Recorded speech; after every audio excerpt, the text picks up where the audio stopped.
च प्रणमामि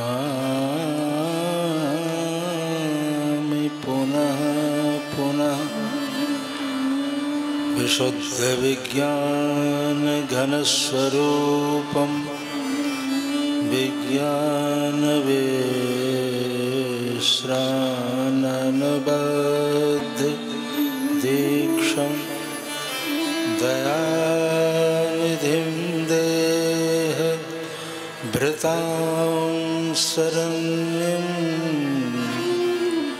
देवं हयग्रीवमहं प्रपद्ये। श्रीयोगीन्द्रपदाब्जदिव्यकरुणा सम्प्राप्त दीक्षावरं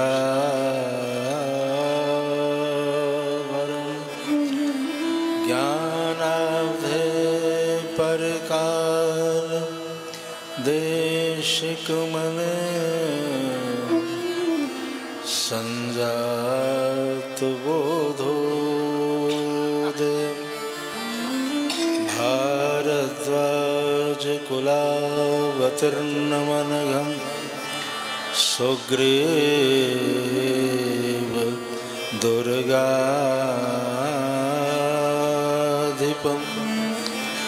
आचार्यं पुरुषोत्तमं गुरुवरं भूयो संश्रये। नारायणं नमस्कृत्य नरं चैव नरोत्तमं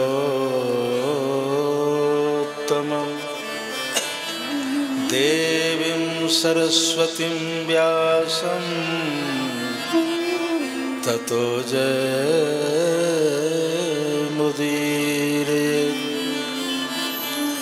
सिताशिते यत्र तरङ्गचावरे नद्यौ विभातः मुनिभानु कन्यके नीलातपत्रं वटेव साक्षात् सतीर्थराजो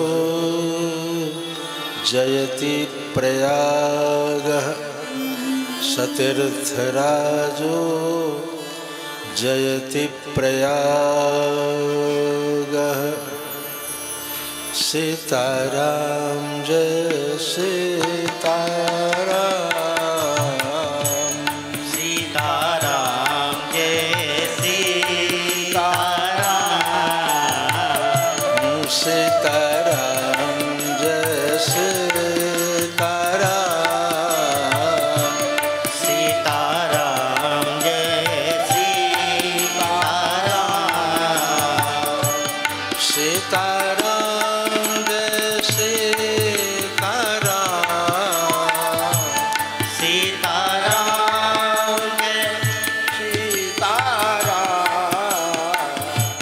सीताराम जय सीताराम सीताराम जय सीताराम सीताराम जय सीताराम सीताराम जय सीताराम सीताराम गाइए सीताराम सीताराम जय सीताराम सीताराम जय सीताराम सीताराम जय सीताराम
शरीर भरत कर जोर।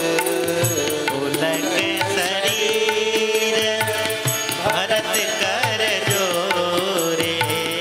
चमर जमुन और गंग तरंगा। चमर जमुन और गंग तरंगा। देखी हो दुखदारिद भंगा। देखी होई दुखदारिद भंगा। सीताराम जय सीताराम। सीताराम जय सीताराम। सीताराम जय सीताराम। सीताराम जय सीताराम। सीताराम जय सीताराम। सीताराम जय सीताराम। सीताराम जय सीताराम।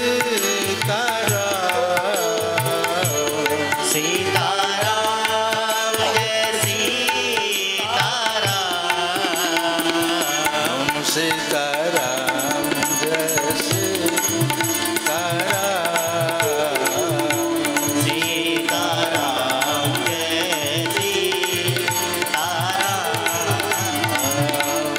सीताराम जय सीताराम। सीताराम जय सीताराम। जय सीताराम जय सीताराम।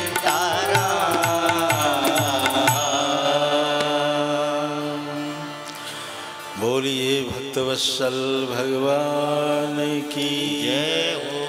राजराजेश्वर सरकार की जय हो। श्री चारों भैया की जय हो। सरयू मैया की जय हो। श्री हनुमान जी महाराज की जय हो। श्री कुंभ महापर्व की जय हो। तीर्थराज प्रयाग की जय हो। त्रिवेणी संगम की जय हो। बेनी माधव की जय हो। अक्षय वट की जय हो। श्री हनुमान जी महाराज की जय हो। संत समाज की जय हो। भक्त समाज की जय हो। सद्गुरुदेव भगवान की जय हो। अखंड श्री राम ज्योति की जय हो। जय जय सीताराम।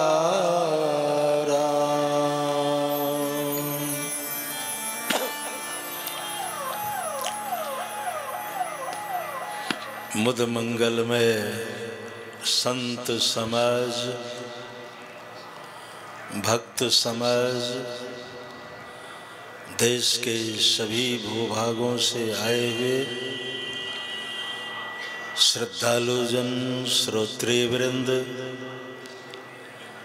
हम सभी बरभागी हैं।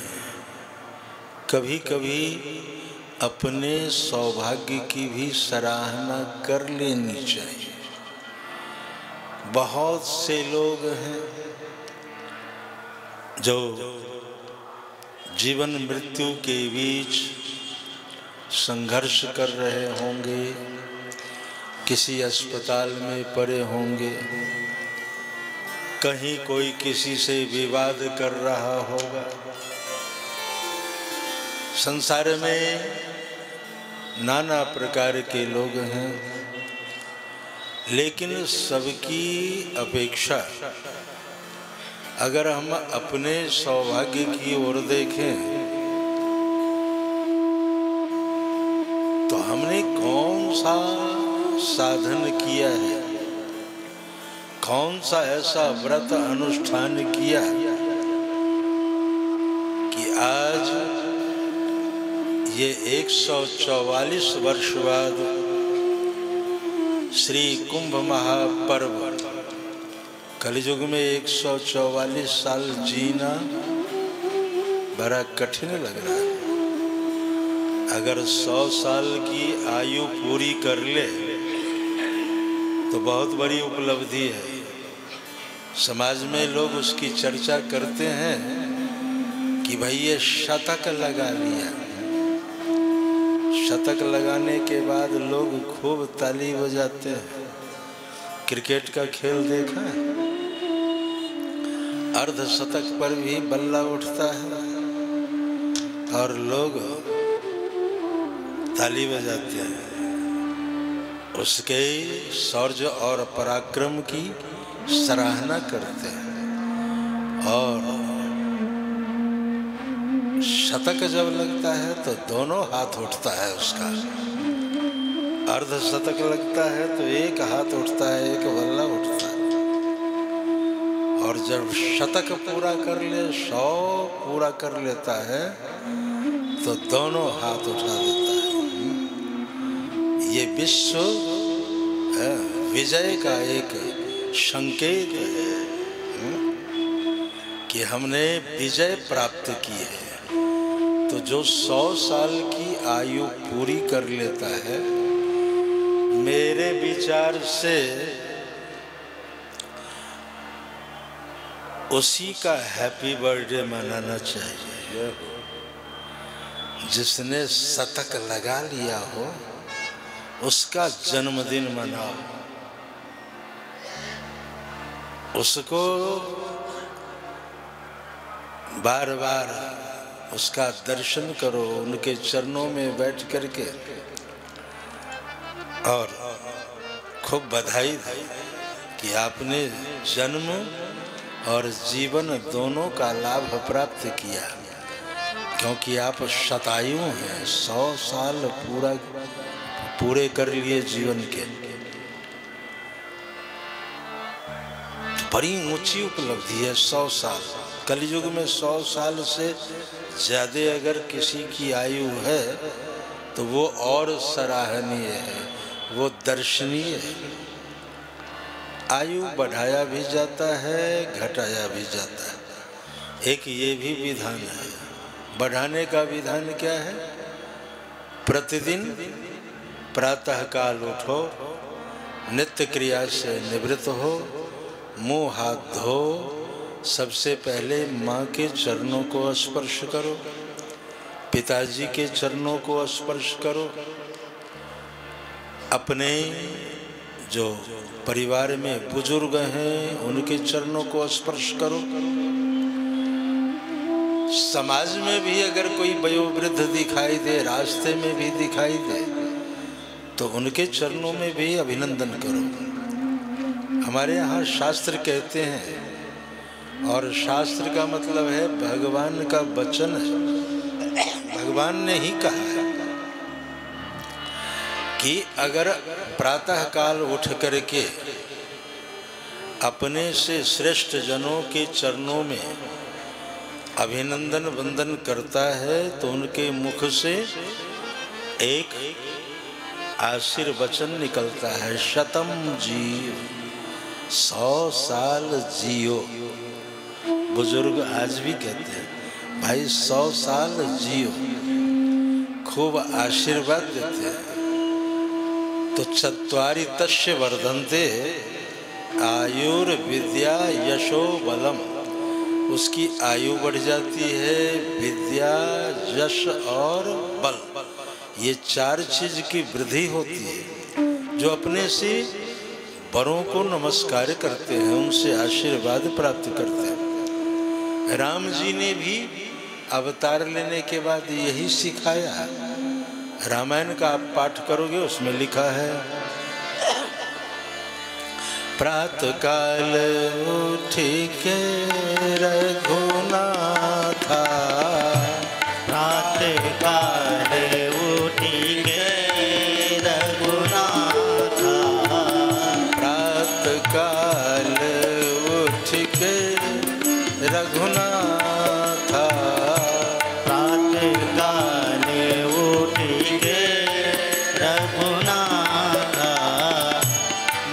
मातु पिता गुरु ना वही माता, मातु पिता गुरु ना वही माता, मातु पिता गुरु ना वही माता, मातु पिता गुरु ना वही माता। सीताराम जय सीताराम सीताराम जय गाइए। सीताराम नाम संकीर्तन हम सर्वत्र करते हैं, लेकिन किसी किसी भूमि की बड़ी महिमा है। प्रयागराज की भूमि है, यहाँ कीर्तन का बड़ा महत्व है, भजन का बड़ा महत्व है। अपनी जिह्वा पवित्र करें। सीताराम जय सीताराम, सीताराम जय सीताराम, सीताराम जय सीताराम, सीताराम जय सीताराम, सीताराम जय सीताराम, सीताराम जय सीताराम, सीताराम जय सीताराम, सीताराम जय सीताराम जय सीताराम, जय सीताराम।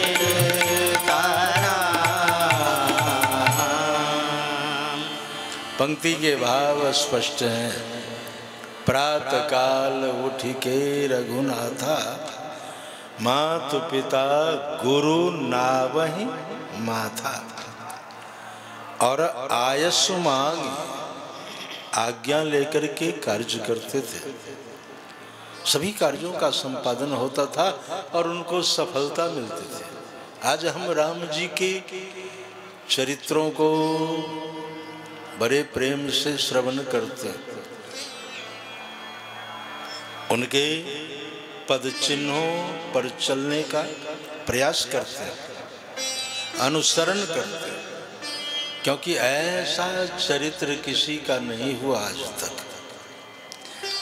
चरितम रघुनाथस्य शतकोटि प्रविस्तरम, एकैकमक्षरम पुंसाम महापातक नाश। एक एक अक्षर सुनने से पातकों का जो समूह है वो भस्म हो जाता है। अब कूड़े कचरे का ही ढेर हो लगा हो। अब आप सोचो कि ये कितने दिनों में भस्म होगा। हर एक माचिस की तिल्ली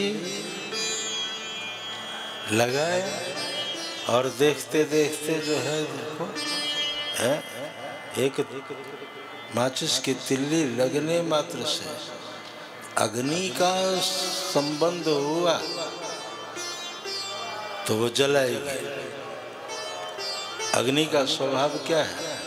जलाना। जान करके छुओ तब भी हाथ जलेगा, अनजाने में अगर हाथ लग गया तब भी जलेगा, क्योंकि उसका स्वभाव है जलाना। तो जब हम भगवान नाम का आश्रय लेते हैं, भगवत गुणानुवादों को गाते हैं, श्रवण करते हैं, उनके पावन चरित्रों को श्रवण करते हैं, तो सुनने मात्र से महापातक नाशनम चरितम रघुनाथस्य शतकोटि प्रविस्तरम, 100 करोड़ रामायण में विस्तार पूर्वक है। लेकिन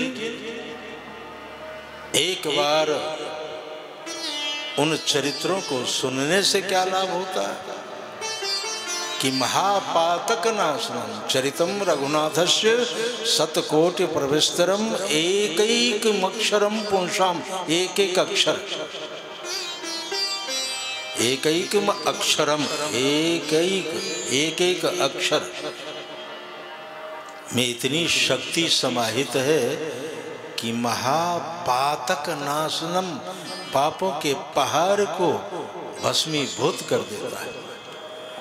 जीवों से जाने अनजाने में होता रहता है। भाई काजल की कोठरी में कितना भी सयाना प्रवेश करता है तो कहीं न कहीं लगता है, क्योंकि कोठरी है काजल की। अगर अपने से न लगाए तो कोई दूसरा लगा देता है, लगता है। अब आवश्यकता है उसको साफ करने की।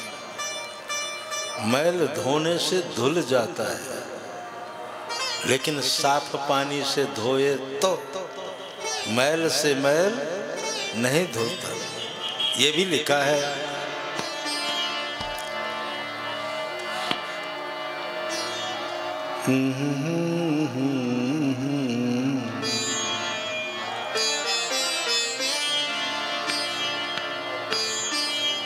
छोटे ही मैल की मलही के धोए, छोटे की मल की मलही के धोए, छोटे ही मैल की मलही के धोए, छोटे की मल की मलही के धोए, घृत की पाव को बारी बिलोए, घृत की पाव को बारी बिलोए, घृत की पाव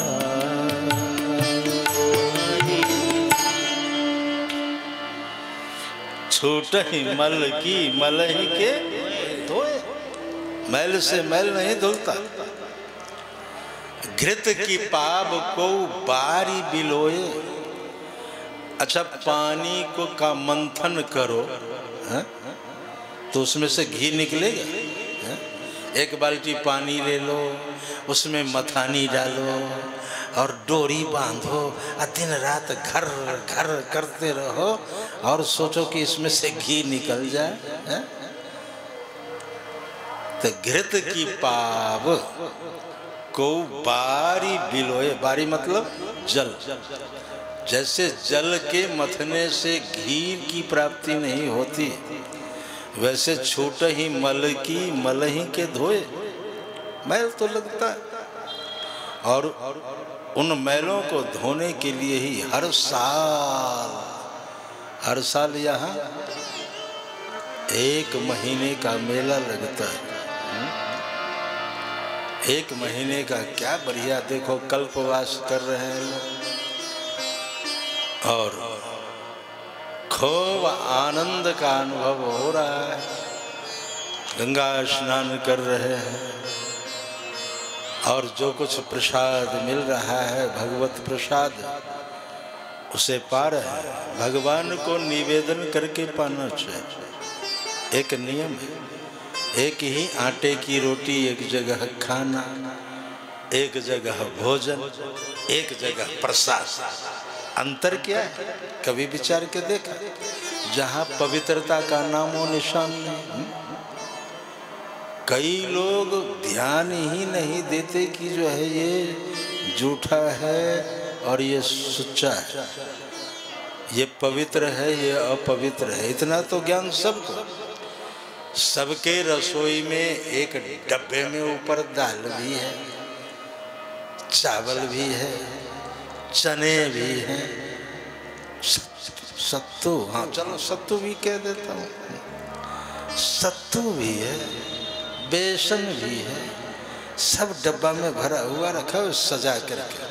सबके ऊपर स्टिकर भी लगा हुआ है, सब में लिखा हुआ। जो एक व्यवस्था है, जो पढ़े लिखे लोग होते हैं वो सभी डब्बों के ऊपर स्टिकर लगा देते हैं लिख करके हैं कि ये दाल है, ये मूंग की है, अरहर की है, ये चावल है, ये बासमती है, सब लिख देते हैं। और एक बना हुआ है, तो जो बना हुआ है उसके बारे में पूछे कि ये कैसा है और वो ऊपर कैसा है, ये दाल कैसी है, वो दाल कैसी है, तो एक ही उत्तर मिलेगा, वो पवित्र है, ये बन चुका है, वो सच्चा है, ये झूठा है। ऐसा कहने में कोई ननुनच नहीं करता। तो ये तो सबको पता है, सभी जानते हैं। तो जहाँ झूठे वगैरह का कोई ध्यान नहीं है, ज्ञान नहीं है।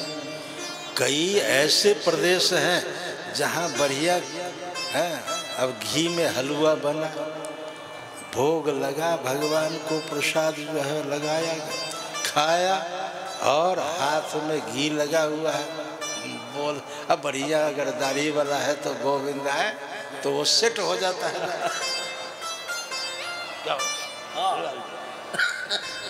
तो वो उनको ये नहीं पता कि ये झूठा है, हम खाए हैं, झूठे उठे का ध्यान नहीं। तो जहाँ झूठे का ध्यान नहीं रहता वहाँ क्या कहते हैं, खाना दे दो। होटल, बहुत से होटल वाले होंगे, वहाँ जाके एक ही बात कहते हैं, खाना दे दो, क्योंकि वहाँ पवित्रता का नाम हो, निशान ने इधर का चीज़ उधर परोस दिया, उधर का चीज़ उधर परोस दिया, तो वो खाना कहलाता है। वैसे होटल वाले का दोष नहीं, वो बोर्ड लगा देता है, हिंदू होटल। समझ में आई बात क्या कह रहा है, बोर्ड क्या कह रहा है?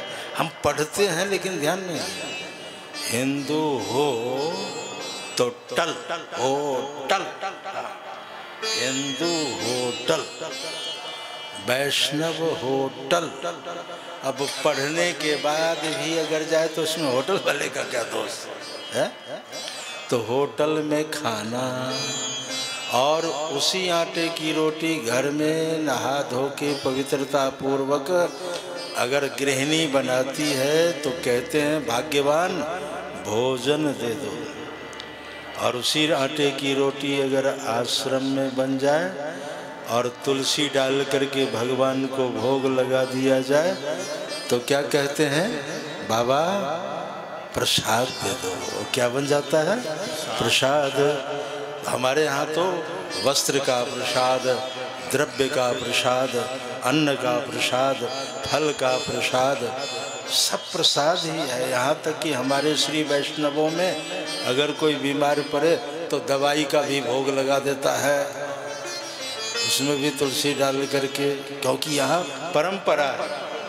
बड़ी सुंदर बात कही, तुम ही निवेदित भोजन करही,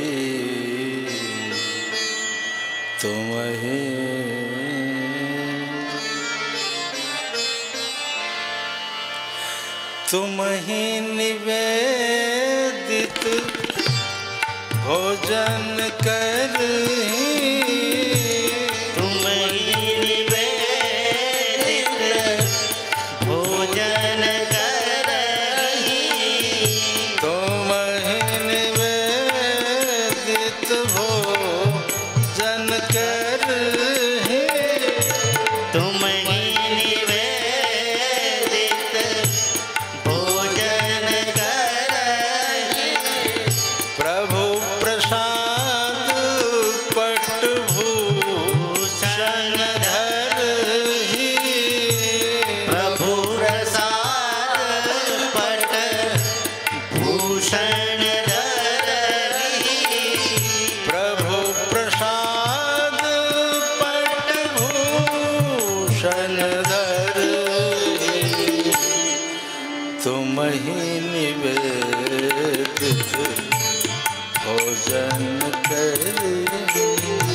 समझ में आई बात?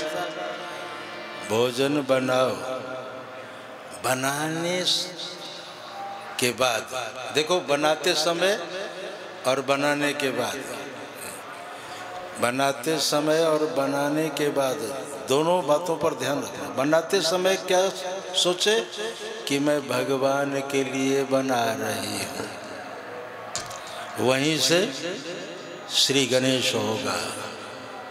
मैं भगवान के लिए ये प्रसाद बना रही हूँ।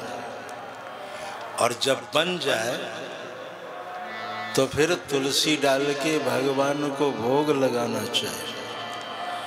भोग लगाते समय ये भाव रहे कि मैं कितनी देर में खाती हूँ या खाता हूँ।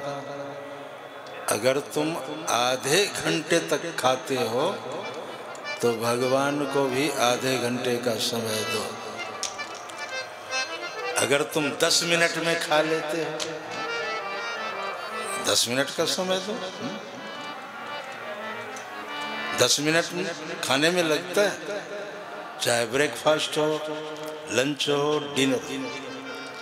ब्रेकफास्ट अगर 10 मिनट में करते हो तो भगवान को भी 10 मिनट का समय दो। लंच अगर तुम 15 मिनट में करते हो, 20 मिनट में करते हो तो भगवान को भी 20 मिनट का समय देना चाहिए। यही भक्त धर्म कहता है, यही भक्त धर्म कहता है। यही हरि भक्त कहते हैं, यही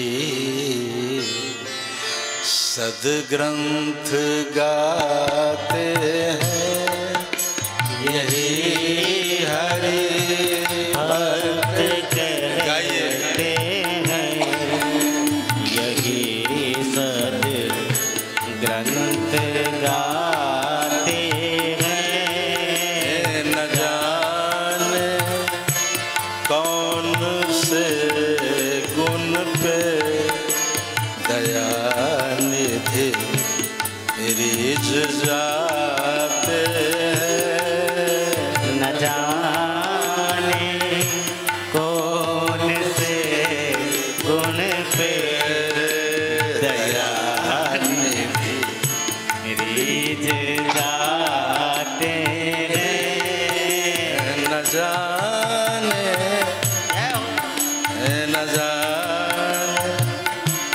कौन से गुण पे दया निधि रिझ जाते हैं। कौन से गुण पे दया निधि रिझ जाते हैं।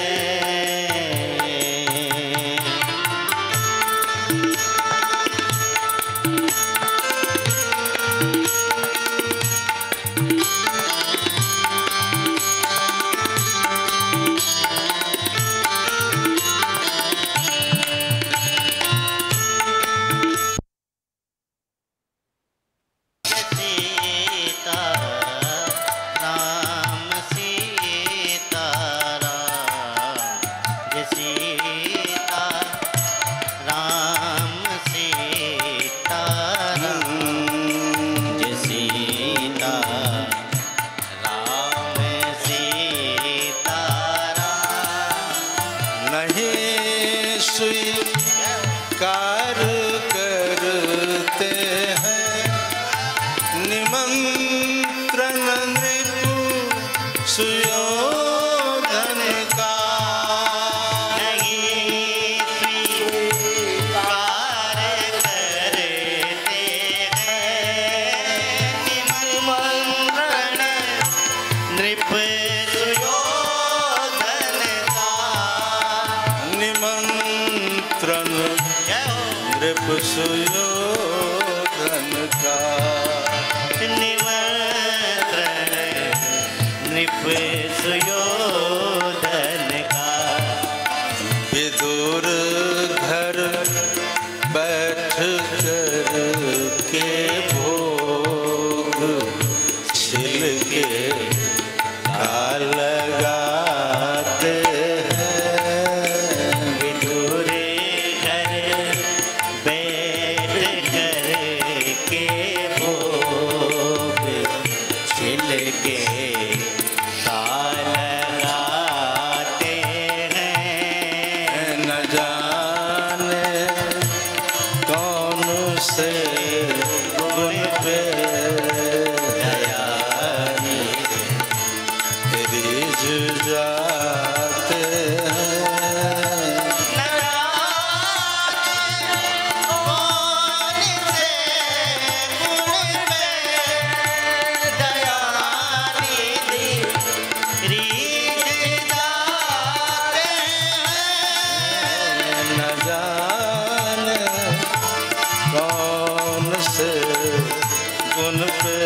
न आए वन गमन से श्री पिता की वेदनाओं पर। पिताजी का शरीर पूरा हो गया, न आए वन गमन से श्री पिता की वेदनाओं पर, उठाकर गिद्ध को निज गोद में आंसू बहाते। यही हरि भक्त कहते हैं, यही सदग्रंथ गाते। तो भक्त धर्म कहता है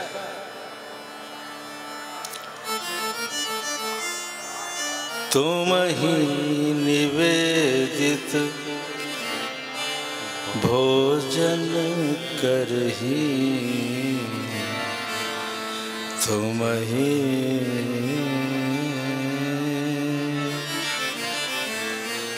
हे प्रभु, हम पहले आपको खिलाते हैं, उसके बाद खाते हैं। किसी को खिला करके खाने का आनंद अलग है। भाई खाने में तो आनंद आता है, सबको आनंद आता है। बढ़िया मिले, बढ़िया चकाचक जो है, कभी मालपुआ, कभी जो है रसमलाई, कभी इमरती, कभी जिलेबी। ये तो तीर्थराज प्रयाग है, चारि पदार्थ भरा भंडार, सब कुछ है ना। खा के आनंद, एक को बनाने में भी आनंद आता है। सबसे मूल तो है बनाने वाले, जो भंडार चिताता है, तो बनाने में उसको आनंद का अनुभव होता है। और बनाते समय उसके हृदय के भाव होते हैं कि इतने लोग खाएंगे, कहीं इसमें कोई कमी न रह जाए, कहीं राम रस ज्यादा न हो जाए, कहीं मिर्ची ज्यादा न हो जाए, कहीं ऐसा न हो कि राम रस ही हरि बोल है, मिर्ची ही हरि बोल। हिसाब से सब कुछ जब उसमें डाला जाता है भाव से, तब वो व्यंजन तैयार होता है सुंदर ढंग से। तो बनाने वाले के भाव जो हैं उसमें समाहित होते हैं, फिर वो बन जाता है, बहुत बढ़िया बन जाता है। और खाने वाले उंगली चाटते हैं। खाने वालों के मुख से एक ही शब्द निकलता है, आनंद आ गया। आज तो आनंद आ गया। तो खाने वाले को आनंद आया, और उससे भी अधिक आनंदित कौन होता है? खिलाने वाला, जिसने व्यवस्था की है, जिसने भंडारा दिया है। भाई जिसने भंडारा दिया है वो चाहे चंडीगढ़ का हो, चाहे मोकामा का हो, चाहे दिल्ली का हो, दी और ली दिल्ली, कहीं का भी हो, जिसने भंडारा दिया है, सामग्री दी है, फिर वो उससे भी अधिक आनंदित होता है। हमारा भंडारा सफल रहा, लोग खूब जय जयकार कर रहे हैं, खूब बढ़िया खा रहे हैं। तो उसके मन में आता है कि इतने लोग जो हैं खाए हैं, प्रशंसा कर रहे हैं, मैं भी थोड़ा खा के देखी। फिर वो खाता है तो उसको आनंद। तो एक खा करके आनंदित होता है, एक खिला करके आनंदित होता है, दोनों को आनंद मिलता है। लेकिन सबसे शिखर का आनंद कहाँ है? खाने और खिलाने वाले को देख करके जो आनंद प्राप्त करने वाले होते हैं, वो शिखर के होते हैं। वो खाने वालों को भी देखता है, खिलाने वाले को भी देखता है, और देख देख करके प्रसन्न होता है। एक देख करके प्रसन्न हो जाता है, उसको देख करके आनंद की अनुभूति होती है। लेकिन जन्म और जीवन का लाभ कब मिलता है कि संसार में खिला खिला करके आनंद प्राप्त किया, लेकिन जिस दिन भगवान को खिला दिया, भगवान को खिलाना। कई लोग कहते हैं ज्यादा चतुर लोग, आज के संदर्भ में कहूं तो हर व्यक्ति चतुराई दिखाता है, चाहे वो पढ़ा लिखा हो या अंगूठा छाप। वैसे तो आजकल पढ़े लिखे लोगों को भी अंगूठा लगाना पड़ता है। किसी भी संस्थान में अगर जाए तो पहले सिग्नेचर करना होता है, उपस्थिति दर्ज करानी पड़ती थी ना, भाई वो प्रेजेंट है कि एब्सेंट है। एब्सेंट होगा तो ए लिखा जाएगा, प्रेजेंट होगा तो पी लिखा जाएगा। पढ़ा लिखा है तो लेखनी उठाई, दस्तखत मारा, मैं उपस्थित। और जो पढ़ा लिखा नहीं वो अपना अंगूठा लगा, बोल सियावर राम। चाहे तनख्वाह लेनी हो तब भी अंगूठा लगाए, हर जगह अंगूठा लगाए। लेकिन अब आजकल जो है काम पर जाना हो तो एक मशीन रखा रहता है, चाहे फैक्ट्री हो कंपनी हो, तुम उस मशीन में अंगूठा लगाओ, चाहे पढ़े लिखे हो चाहे अनपढ़ हो, सब जगह अंगूठा लगाओ। फिर वो आप उसके भीतर जा सकते हैं। कहीं भी हो, गांव का हो चाहे शहर का हो, नगर का हो, हर व्यक्ति एक दूसरे से अपने आप को चतुर मानता है कि मैं इससे ज्यादा चतुर हूं, मैं इससे ज्यादा चतुर। और चतुराई भी कैसी? एक वो है कि देखा कि ये भूखा है, चलो इसको 100 रुपया दे दो, ब्रेकफास्ट कर लेगा। 100 रुपया उसको दे दिया, वो आगे बढ़ गया। लेकिन जो 100 रुपया लिया वो अपने समुदाय में गया, हाँ भाई कुछ पाया, तो वो एक ही उत्तर देता है कि हाँ एक को 100 रुपये का चूना लगाया। ये उसकी प्रकृति है। एक की प्रकृति है कि उसने दया की, 100 रुपया उसको दिया खाने के लिए, और उसकी प्रकृति क्या है, वो अपने समुदाय में जाकर के कहता है कि हमने उसे 100 रुपये का चूना लगा दिया। मानसिकता, लोगों की मानसिकता, उसकी चतुराई, वो अपने को चतुर समझता है। तो चाहे गांव का हो चाहे घर का हो, गांव का हो चाहे शहर का हो, आजकल बुद्धि लगाते हैं। भाई भगवान को भोग लगाओ। अगर संत महापुरुष कहते हैं, आचार्य चरण कहते हैं कि भगवान को भोग लगा के खाना चाहिए, तो चतुराई क्या लगाते हैं लोग, बुद्धि क्या लगाते हैं? वो भगवान खाते ही नहीं तो उनको खिलाए क्या? है? भगवान खाते नहीं, तूने कभी खिला करके देखा? आज के संदर्भ में कहूं, जो माँ बाप को रोटी नहीं दे सकता, जो गुरु गोविंद को रोटी नहीं दे सकता, उससे क्या आशा की जा सकती है? कभी उससे आशा की जा सकती है? जिसने पालन किया, पोषण किया, सारी व्यवस्था की, तुम्हारे मलमूत्रों को साफ किया, 9 महीने तक उदर में रखा, आज वो माँ रोटी के लिए तरसती है। आज वो पिता जो तुम्हें अपने कंधों के ऊपर बिठा करके गलियों में बीथियों में घुमाया, तुम थक जाते हो तो मेला में अपने कंधों पर बिठा करके मीलों पैदल चलता है, आज वो रोटी के लिए तरसता है। क्या तुम आशा कर सकते हो कि वो तुम्हें आशीर्वाद देंगे कभी? और कभी तुम्हारे जीवन में उत्थान होगा। तुम दिन रात मेहनत करोगे, कभी सफल नहीं हो पाओगे, क्योंकि तूने अपने माँ का दिल दुखाया है, पिता का दिल दुखाया है, गुरुजनों का दिल दुखाया है। तुम कैसे फलित हो? तुम्हें सफलता मिलेगी तो किस रूप में मिलेगी, उसका आधार क्या है?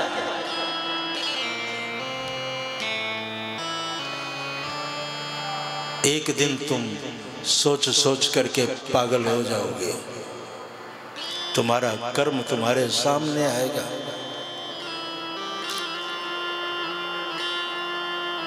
तुम्हारी कर्तृत्वों को देख करके सुनी अघ नरकहूं नाक सकोरी, नरक भी तुम्हारे लिए दरवाजा बंद करेगा, वो भी नाक बंद करेगा कि कैसा आ गया।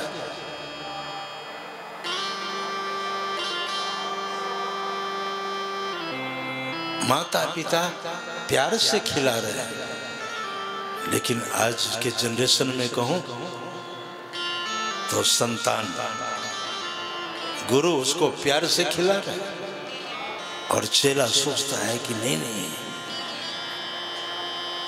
वो खिला रहे हैं, हम खा रहे हैं, हमें तो अपने खाने से मतलब है। वो भी जानते हैं, तुम्हारे मतलब को जानते हैं अच्छी तरीके। तुम मतलबी दुनिया में घूमते घूमते जब तुमको वास्तविकता का बोध होगा तो फिर तुम कहोगे कि जैसे हमारा किसी से लगाव नहीं, वैसे हमसे भी किसी का लगाव नहीं। अगर तुम किसी को नहीं मानोगे तो तुम्हें कौन मानेगा?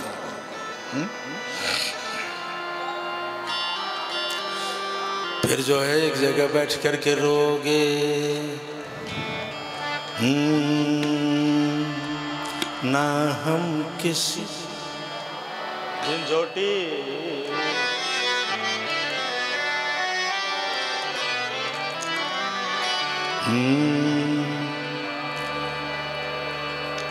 ना हम किसी के न कोई हमारा,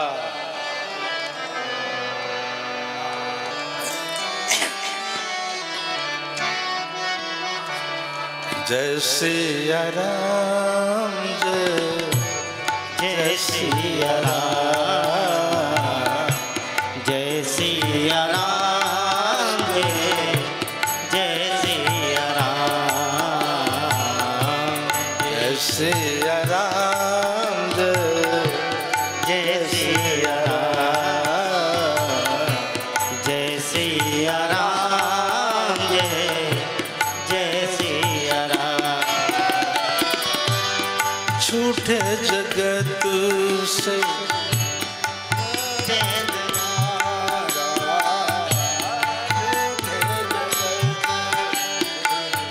किया है किनारा, ना हम किसी के कोई हमारा, ना हम किसी के न कोई हमारा, ना हम किसी के न कोई हमारा,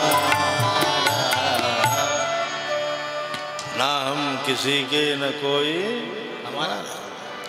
इसी शहर में मेरे करीबी अजीज रहते हैं। बड़ी मूल्यवान पंक्ति है, दो पंक्ति में बहुत कुछ कह दिया गया है। इसी शहर में मेरे करीबी अजीज रहते हैं, उन्हें मेरा कोई खबर नहीं, मुझे उनका कोई पता नहीं। न उनको मेरी खबर है और न मुझे उनका कोई पता है। मतलबी संप्रदाय, दुनिया मतलबी है। भगवान को भी तभी मानता है जब मतलब की सिद्धि हो। डुबकी लगाए और कुछ न मांगे, ये बहुत ऊंची साधना है। लेकिन डुबकी लगाए बाद में पहले ही कहे, हे गंगा मैया हमारा मकान बन जाए ना तो हम फिर अगले साल आएंगे। तो कोई कहता है हमारे यहाँ संतान आ जाए है? तो गंगा मैया हम डुबकी लगाएंगे। और कोई कहता है कि हे गंगा मैया तो है पियरी चढ़ई हो। और आगे हो, सैया से कर दे मिलनवा हे राम। अरे क्या बात है। तो एक ये भी मांग है, गंगा नहाई सूरज पाए लागी आई, ना मांगी एको मंगनमा। ये है। एक तरफ एक डुबकी लगा के कहता है हे गंगा मैया तो है पियरी चढ़ई वो, हाँ? और सैया से कर दे मिलन में। और दूसरी क्या कह रही है कि गंगा नहाई सूरज पाए लागी आई, ना मांगी एको मंगन माया। अरे तूने जितना मांगा मांगा, हमने तो कुछ भी नहीं मांगा। और जो कुछ भी नहीं मांगता है और सेवा करता है उसके लिए कहा है जाहे न चाहिए कबहु कछु, तुम सन सहज सने बसऊं निरंतर तासुर सोराउर निजगे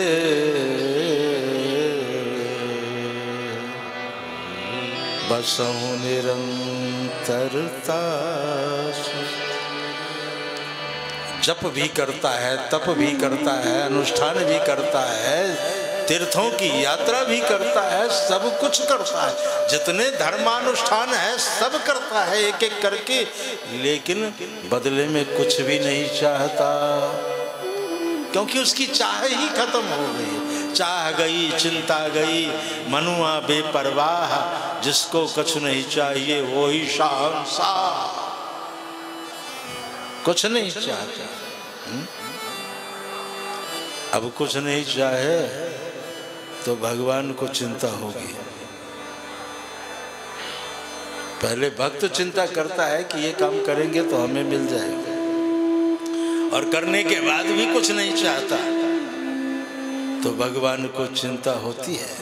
ये ऐसे नहीं कहा गया है कि हमें चिंता नहीं उनकी, उन्हें चिंता हमारी है। हमारे नाव के रक्षक सुदर्शन चक्र धारी, उसने अपना जीवन जिया, भगवान की सेवा की है, निस्वार्थ सेवा की, गुरु की सेवा की है, निस्वार्थ सेवा की, माता पिता की सेवा की है, निस्वार्थ सेवा की।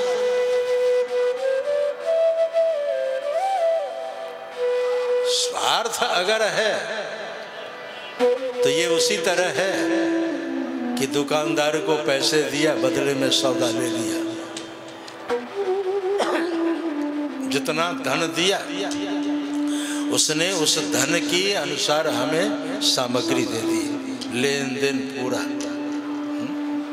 खत्म। लेकिन सिर्फ देते रहो, ना लो तो एक बार प्रश्न उठता है कि भाई इसे कुछ देना चाहिए, इसे कुछ देना चाहिए। ये सब कुछ करने के बाद भी कुछ नहीं चाहता, इससे पूछना चाहिए क्यों भाई ये सारा धन तुम मुझे चढ़ा रहे हो, क्यों? कहा आपका है, लक्ष्मी आपकी घर वाली है, इसलिए जो आपका है आपको दे रहा हूं। तन भी तेरा, मन भी तेरा, धन भी तेरा, भाई सब कुछ तेरा। और विचार करके देखो तो तेरा क्या है? मेरा कहने लायक क्या है? कुछ भी नहीं।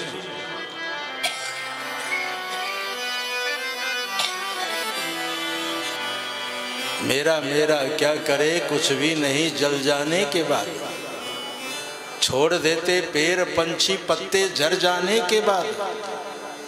कौन करता है खुशामद पद से हट जाने के बाद। छोड़ देते हंस सर को शुष्क हो जाने के बाद। सब छोड़।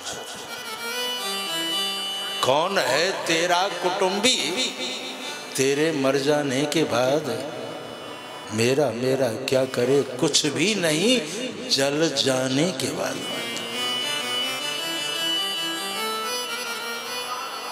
लेकिन एक बात और है कि मौत छोड़ेगी नहीं।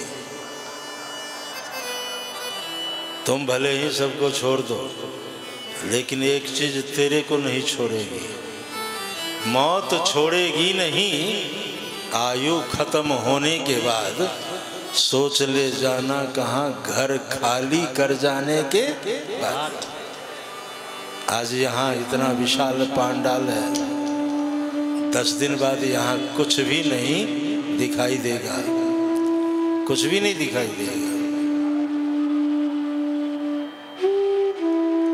क्योंकि ये पहले दिन जिस चौपाई का आश्रय लिया था, एक बार याद दिलाओ। माघ मकर गत रवि जब होई, तीरथ पति अब सब कोई। माघ मकर रवि जब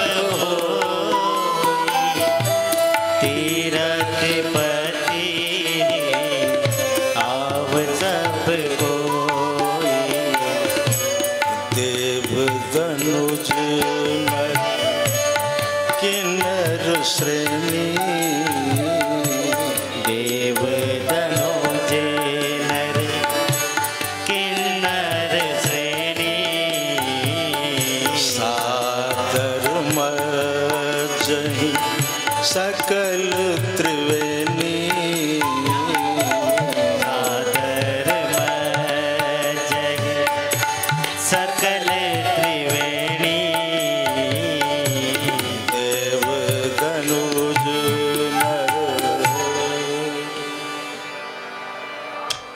माघ मकर गत रवि जब होए, तीरथ पति आप सब कोई। 2 महीने के भीतर भीतर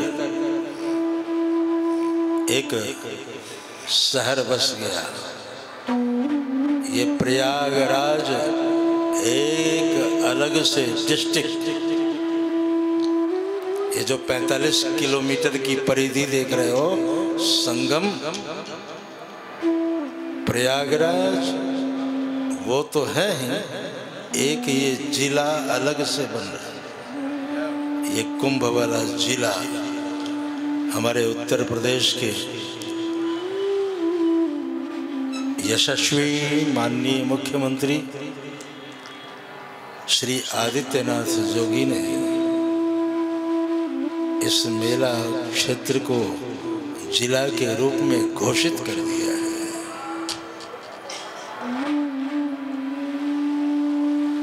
शासन प्रशासन सब दुनिया है। दुनिया सिर्फ छिद्रान्वेषण करता है। किसी में लाखों अच्छाई हो, उन अच्छाइयों को कोई नहीं देखता।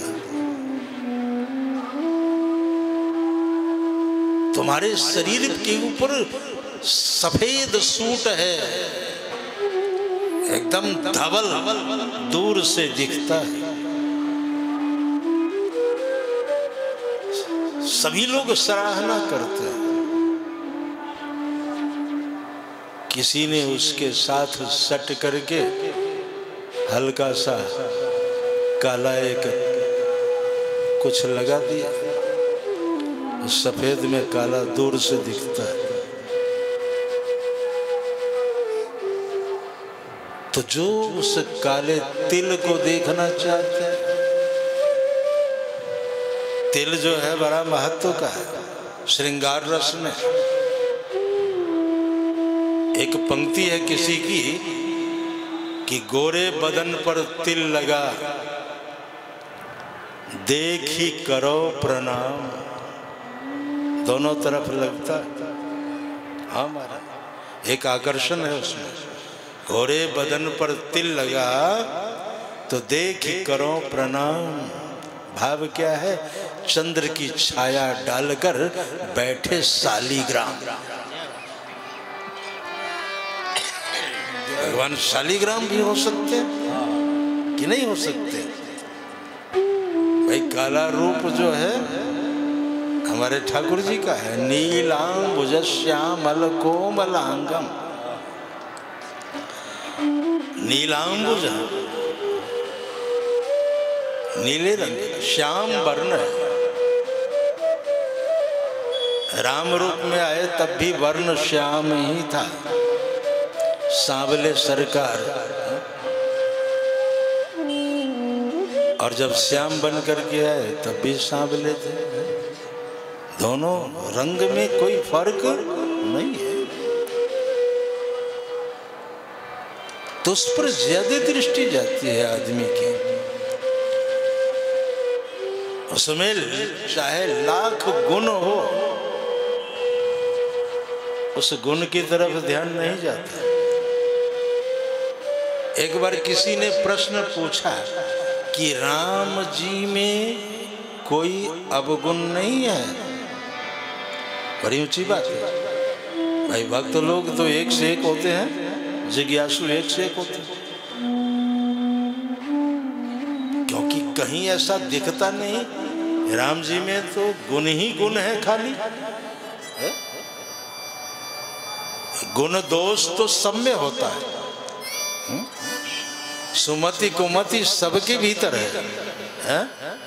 सुमति कुमति भी सबके भीतर है, गुण दोष भी सबके भीतर है। तो राम जी में कहीं कोई दोष तो होना चाहिए। महापुरुषों से पूछा, महाराज आप लोग अध्ययन किए हैं, मनन किए हैं, चिंतन किया है, मंथन किया है शास्त्रों का, आप लोग बता सकते हैं कि भाई राम जी में खाली गुण ही गुण है, कहीं दोष होगा, छुपा रहे होंगे आप लोग? बताइए, आज मुझे बताइए, हम जानना चाहते हैं। तो हमारे शोधकों ने, हमारे आचार्य चरणों ने क्या बढ़िया उत्तर दिया है। एक बार सुन करके मन प्रसन्न हो जाता है।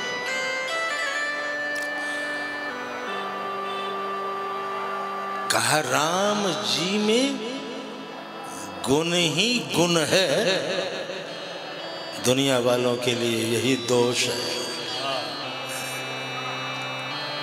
उनमें गुण ही गुण है। वो गुण देख करके ही बहुतों को जलन होती है, ईर्ष्या होती है। तो हमारे उत्तर प्रदेश के माननीय मुख्यमंत्री जी, वो संत है, शिखर का संत, जो किसी को दर्द में देखता है तो उसकी आंखें भर आती हैं। वो जो कहा गया है, संत हृदय नवनीत समाना, मक्खन की तरह इतने भीतर से कोमल हैं, कोई हमसे पूछे, क्योंकि हमारा आज का संग नहीं है उनसे, हमने देखा। करुणा रस की चर्चा होते ही आंखें भर आती है। दिन रात एक करके आप तो तंबू कनातों में समय से सब कुछ बाल भोग करते हैं, लंच करते हैं, राजभोग करते हैं, सब कुछ करते हैं। लेकिन जिसके ऊपर जिम्मेदारी हो, कभी उस जिम्मेदार आदमी को देखा है निकट से कोई? व्यवस्था किसी ने बनाई और व्यवस्था बनाने के बाद आपको कोई तकलीफ न हो, वो दिन रात यही चिंता कर रहा है कि इनको कोई तकलीफ नहीं होनी चाहिए, न रहने में, न खाने में, न सोने में, न पहनने में, न घूमने में, कोई किसी प्रकार की कोई परेशानी नहीं होनी चाहिए। वो दिन रात ये चिंतन कर रहा है। और हम लोग मस्ती से रहने के बाद भी, आनंद पूर्वक रहने के बाद भी दोषारोपण करते रहते हैं। ये कमी है, ये कमी है, ये कमी है, ये कमी है। फिर भी वो हाथ जोड़ता है, अच्छा मैं प्रयास करता हूँ ये भी कमियां दूर हो जाए। हमारा प्रयास है ये भी दूर करने का, प्रयास मैं करूंगा। कभी उसके हृदय को जानने की चेष्टा की कि वो समय से खाता है कि नहीं, समय से सोता है कि नहीं। दुनिया दुनिया दुनिया बस मतलब की है। बड़ी सुंदर बात है।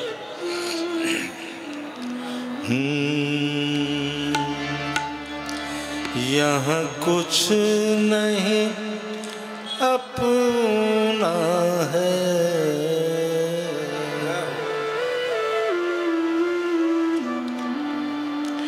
यहाँ कुछ नहीं अपना है, यहाँ कुछ नहीं अपना है,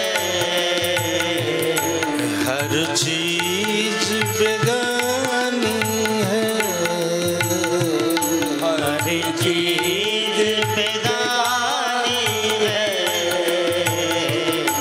ये दुनिया तेरा बाबा मतलब की दीवानी है। ये दुनिया तेरा बाबा मतलब की दीवानी है, यहाँ कुछ नहीं अपना है, हर चीज बेगानी है, ये दुनिया तेरी बाबा मतलब की दीवानी है, मतलब की दीवानी है, मतलब की दीवानी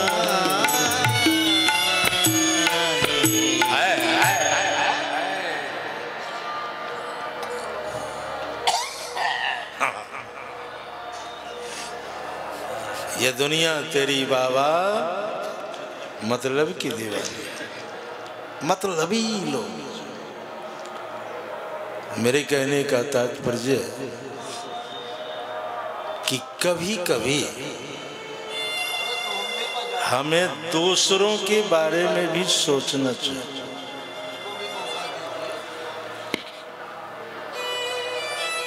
जो हमारा ध्यान रखता है, जो हमारी व्यवस्था में लगा हुआ,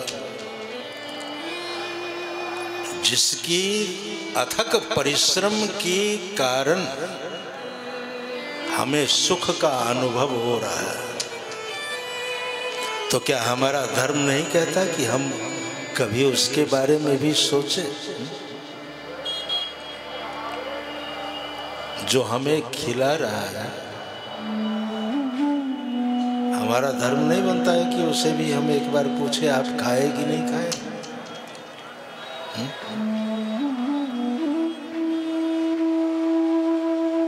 परमात्मा सबको खिलाता है, विश्वंभर है।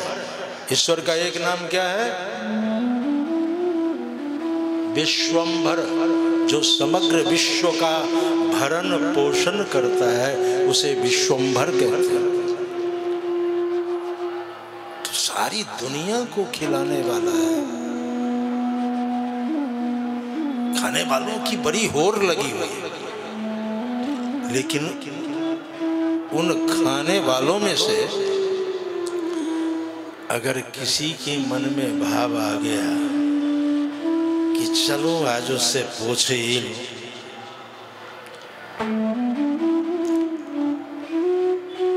और वो कहता है कि हे प्रभु आप कुछ खा लीजिए, मैं ले आया हूं।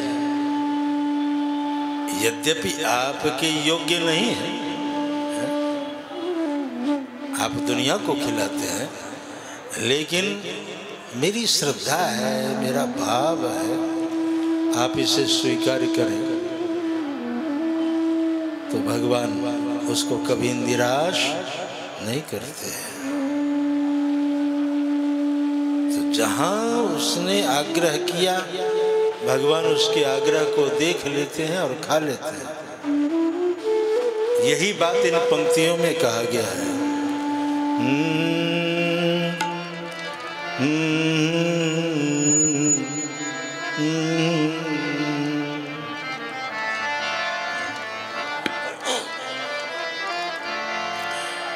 नहीं स्वीकार करते हैं निमंत्रण नृप सुयोधन का। 56 प्रकार मिलाते रहो कि तुम कहाँ हो। तुम्हारे भीतर दुर्योधन की प्रकृति हावी है या विदुर? बस 2 ही ऑप्शन है। इन 2 ऑप्शनों में एक तरफ दुर्योधन है, एक तरफ विदुर है। एक के पास 56 प्रकार का है और एक स्वयं भूखा है, उसके पास कुछ भी नहीं। निर्णय आपके हाथ है। नहीं स्वीकार करते हैं निमंत्रण नृप सुयोधन का। नहीं स्वीकार करते हैं निमंत्रण नृप सुयोधन का। निमंत्रण नृप सुयोधन का। निमंत्रण नृप सुयोधन का। विदुर घर बैठ कर के भोग छिल के लगाते हैं। विदुर घर बैठ कर के भोग छिल के का लगाते हैं। न जाने कौन से गुण पे दयानिधि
यही शब्द है ना जाने।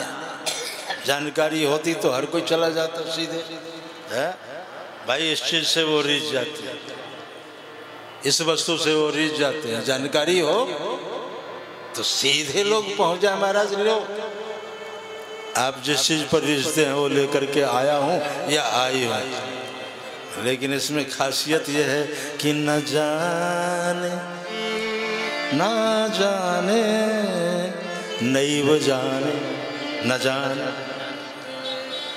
न जाने कौन से गुण पे रीझ जाते। विदुर के यहाँ कुछ भी नहीं था, रीझ गया। सबरी के यहाँ कुछ भी नहीं था। हमारे आयुर्वेद में सबसे घटिया फल बेर को माना जाता है।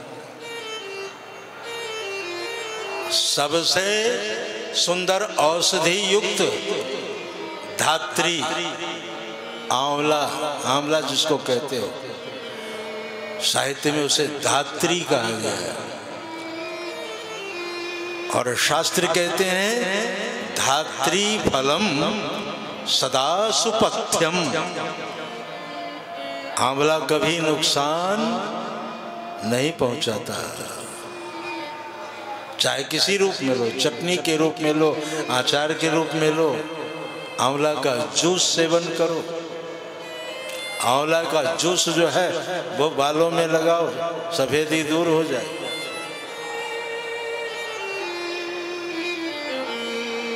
बहुत अद्भुत गुण है उसमें, आंवला में।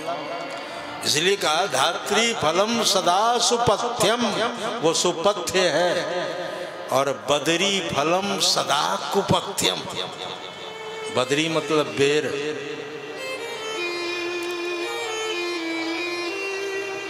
लेकिन आज बेर का स्थान सर्वोपरि क्यों हो गया? राम जी ने उसको रातों रात हाईलाइट कर दिया। जैसे मीडिया वालों ने मेला में एक माला वाली को हाईलाइट कर दिया। कुंभ से कोई मतलब नहीं, परंपरा से कोई मतलब नहीं, किसी से कुछ लेना देना नहीं। जब जा रहे थे भगवान राम सबरी के यहाँ,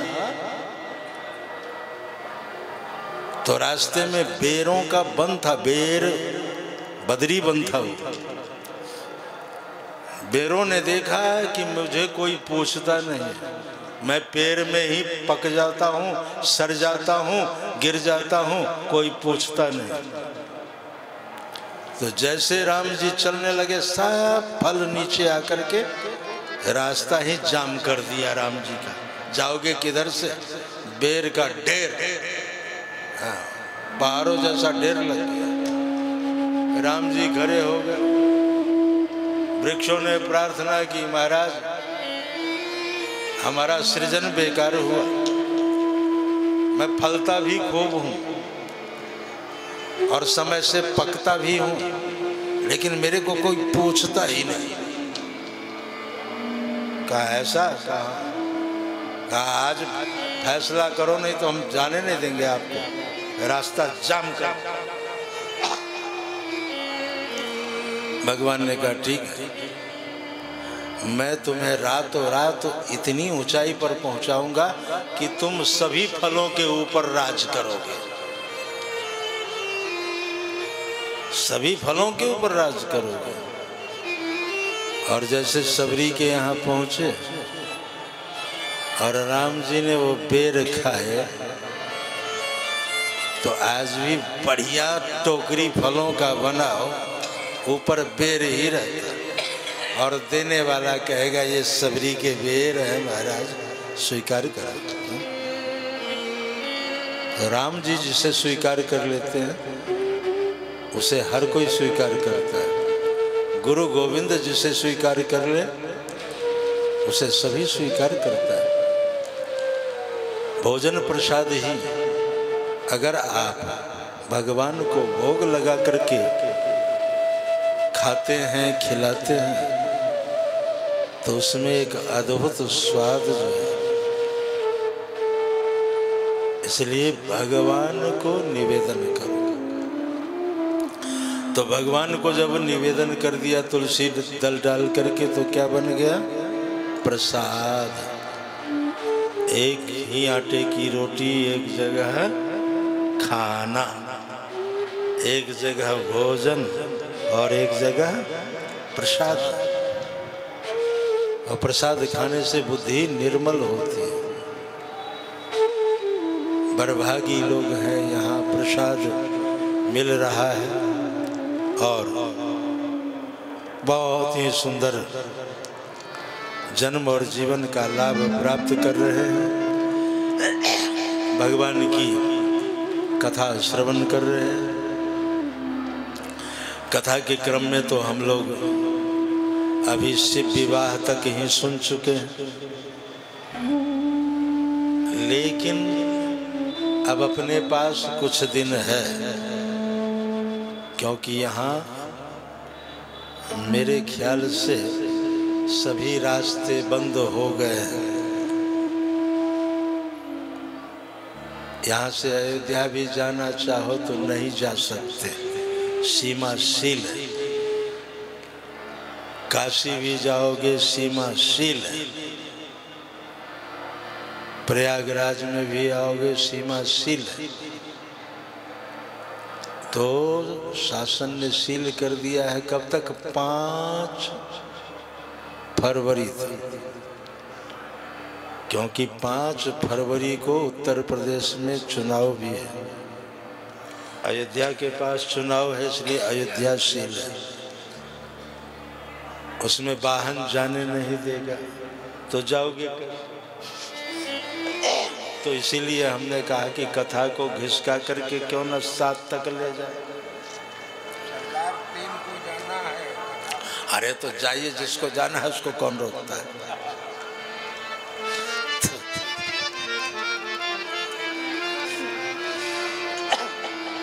अच्छा, अब ये सीताराम जय सीताराम, सीताराम जय सीताराम, सीताराम जय सीताराम, सीताराम जय सीताराम, सीताराम जय सीताराम, सीताराम जय सीताराम, सीताराम जय सीताराम, सीताराम जय सीताराम, सीताराम जय सीताराम, सीताराम जय सीताराम, सीताराम जय सीताराम, सीताराम जय सीताराम,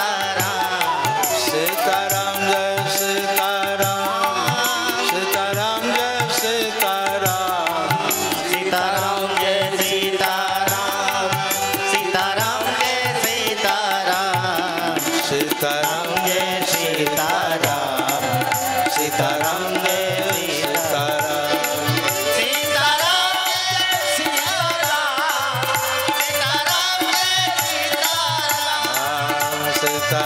जय सीताराम, सीताराम जय सीताराम, सीताराम जय सीताराम, सीताराम जय सीताराम। बोलिए भक्तवत्सल भगवान की जय।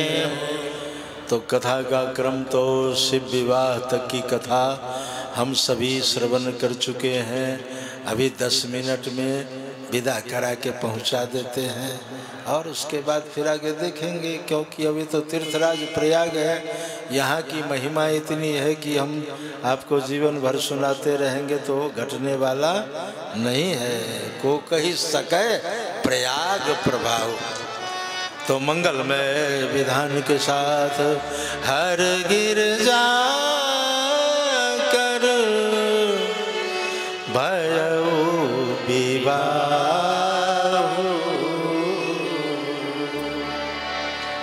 सकल भुवन राहु छाऊ, सकल भुवन भरी राहु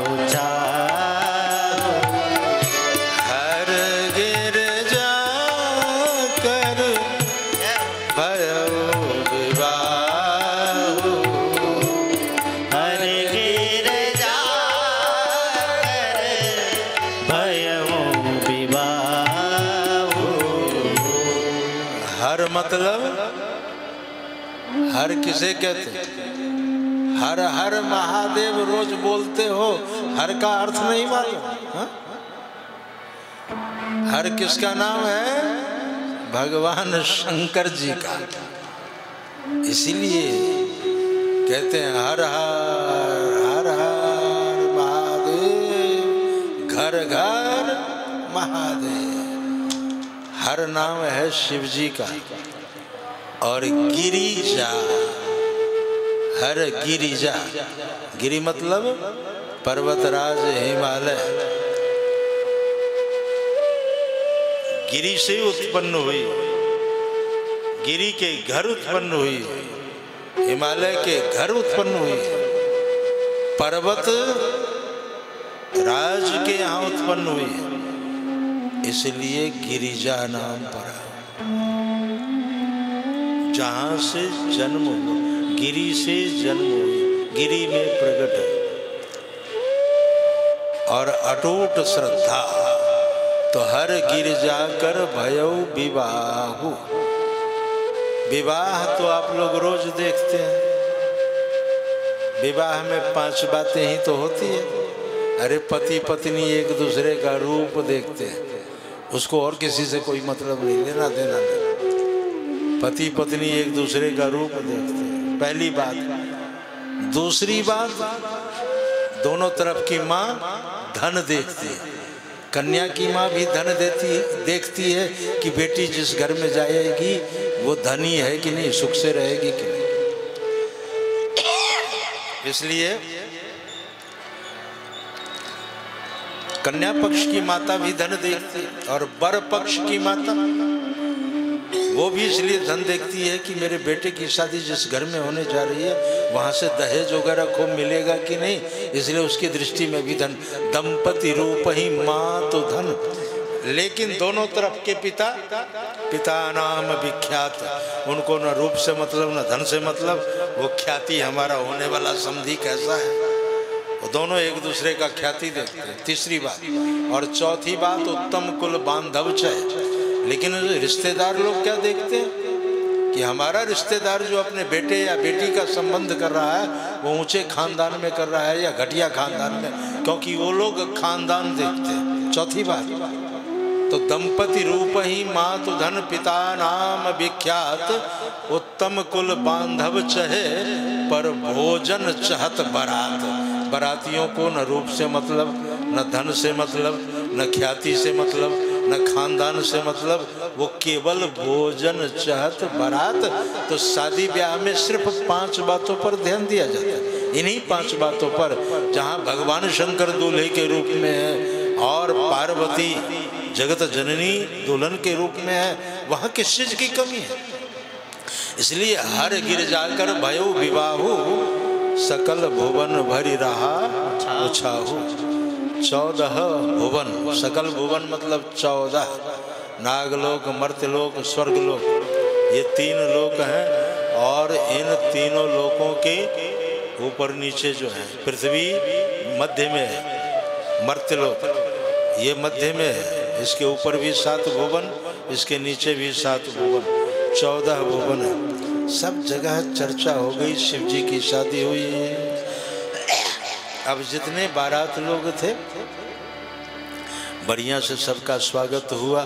स्वागतोपरांत शिव जी ने पर्वतराज हिमालय से कहा, अब बहुत दिन हो गए, अब हमें जाना होगा। यहाँ भी भगत लोग कहते हैं महाराज बहुत दिन हो गए, जाना होगा। हमारे लाल जी शरण कहते हैं, ये महाराज 3 तारीख को हमें भी जाना होगा। तो जाना, यहाँ मकान कौन बनाने आया है, यहाँ रहने कौन आया है? यहाँ रहने की कोई व्यवस्था नहीं है। हमने पहले ही कह दिया यहाँ कुछ नहीं अपना है, हर चीज़ बेगानी है। ये दुनिया तेरी बाबा मतलब की दीवानी है। तो यहाँ तो हर कोई चला जाएगा, जाना है समय समय से सभी चले जाएंगे, यहाँ कोई रहेगा नहीं। 10 दिन बाद यहाँ देखना चील कौवे, क्योंकि यही बात मैं कहना चाह रहा था, फिर बात वहीं घूम करके आ गया कि यहाँ 10 दिन बाद जो है चील कौवे ही आकाश से देखेंगे कि हमारा कुछ आहार है कि नहीं है? यहाँ तंबू कनात में भी ढूंढेंगे सब कि लोग जो है कुछ कमा के चले गए, कुछ गमा के चले गए, कुछ खा के चले गए, कुछ खिला के चले गए, हम लोगों के लिए कुछ बचा कि नहीं जो है। तो चील कौवे सियार ग्राम सिंह सब मंडराएंगे यहाँ। आज टिटिव भी जो है बोल रहा था, टिटहरी जो है, समझते हो, ये सबसे अभिमानी पक्षी है। रामायण में इसकी चर्चा है। उमा राव नहीं अस अभिमाना, जिम टिट्टिभ खगसूत उताना। ये पक्षी ऐसा है, टिही टिही टिही बोलता ना ऊपर, इसको टिटही भी कहते हैं। हाँ, तो ये टिट्टिभ जो पक्षी है, ये रात में जब सोए ना, रात में जब ये सोता है तो दोनों पाँव ऊपर करके रखता है कि आकाश गिरेगा तो मैं इसे रोकूंगा। हाँ, ये दोनों पाँव ऊपर करके और ऐसे चित्त होकर लेटता है। हाँ, इसीलिए इसका नाम है टिट्टिभ। तो इसकी तुलना रावण से की है रामायण में। गोस्वामी जी ने लिखा है कि उमा राव नहीं अस अभिमाना।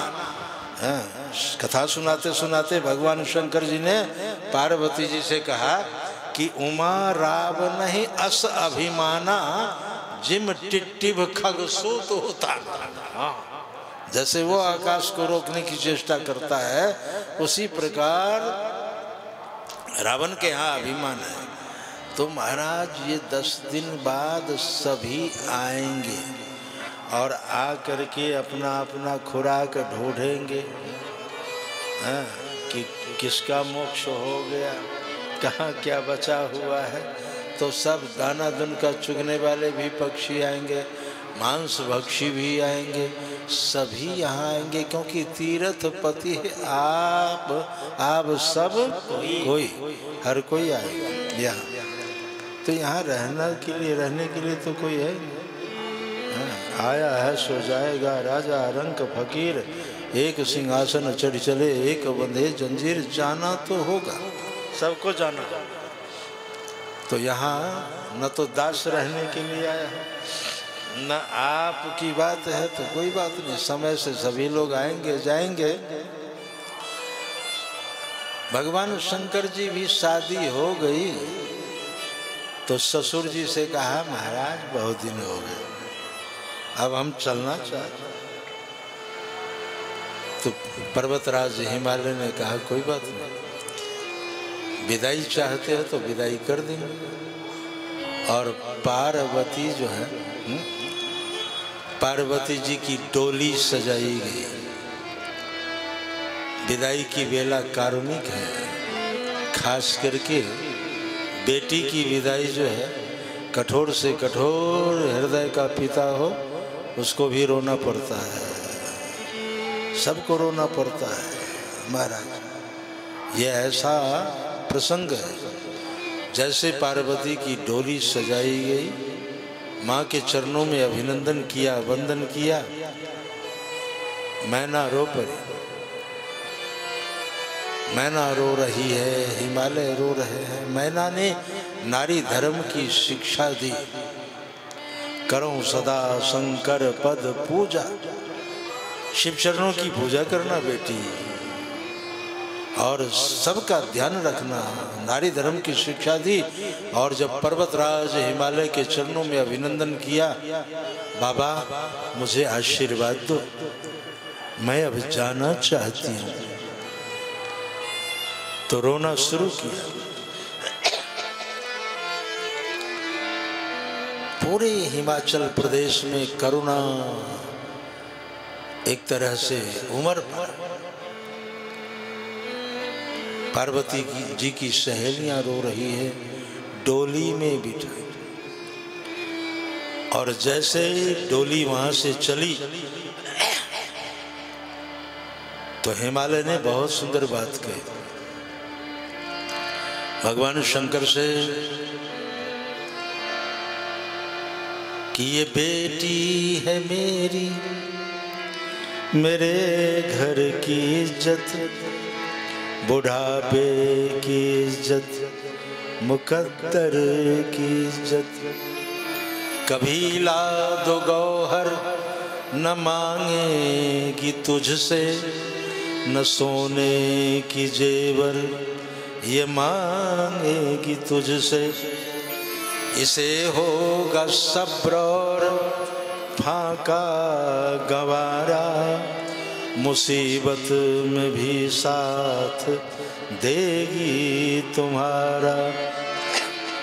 मगर तू भी इस फर्ज को याद रखना, खताएं करे तो इसे माफ करना, कि याद रखना है ये ममता की पली, आज रोती हुई एक सुहागन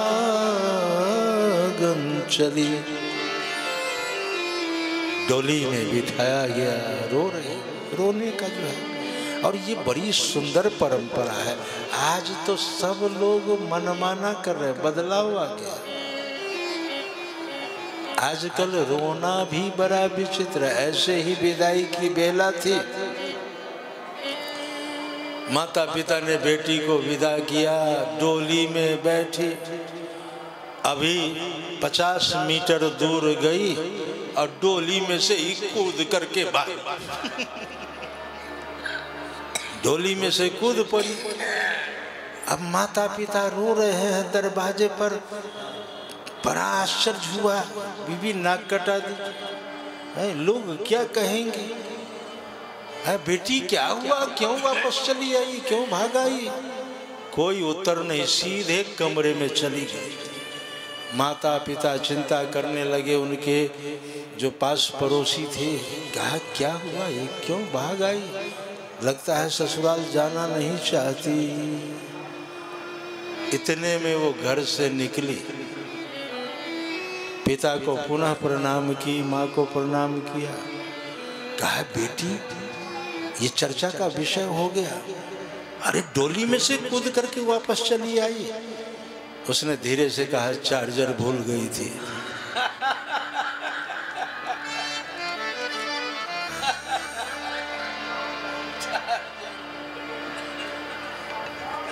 ये कहा जो तुम रो रही थी, कहा और रोने का रिवाज है, मन से नहीं रो रही थी। कहा नहीं, कहा जा।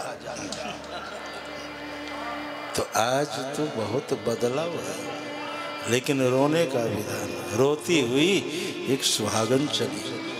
मैना हिमालय पहुंचाने के लिए गए। जब उस विशाल पर्वत के पर्वतमाला में पार्वती जी की डोली विलीन हो गई, तो वहां से दोनों वापस आए हैं। वो घर सुना, वो आंगन सुना। मणि खंभों के सहारे खड़े होकर के वृद्ध हिमालय आंसू बहा रहे। मैना बोली है, स्वामी आप इतने अधीर हो जाएंगे तो हमारा क्या होगा? बेटी पराया धन है, विदा तो करनी पड़ती है ना।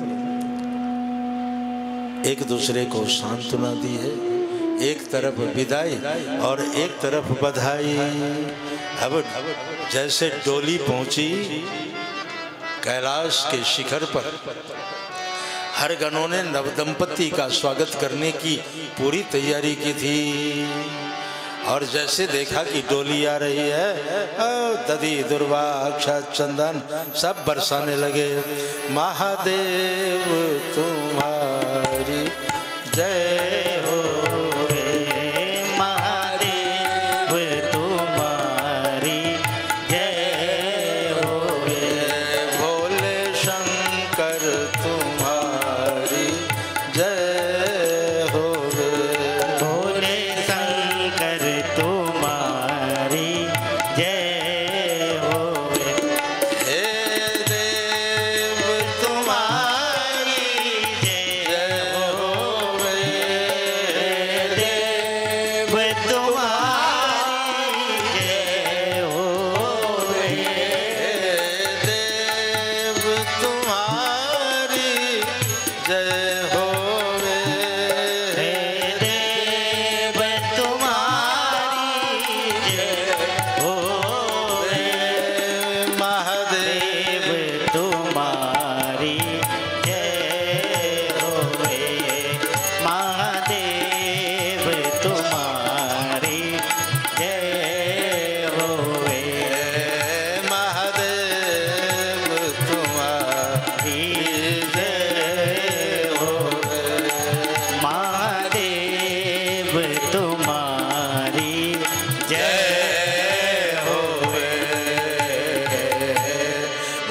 शंकर भगवान की जय हो।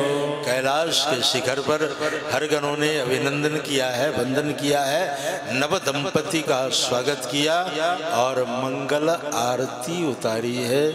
आरती का भी समय हो रहा है, अब आरती होगी और वहाँ कैलाश के शिखर पर शिव पार्वती जी की आरती हो रही है, यहाँ भी आरती होगी।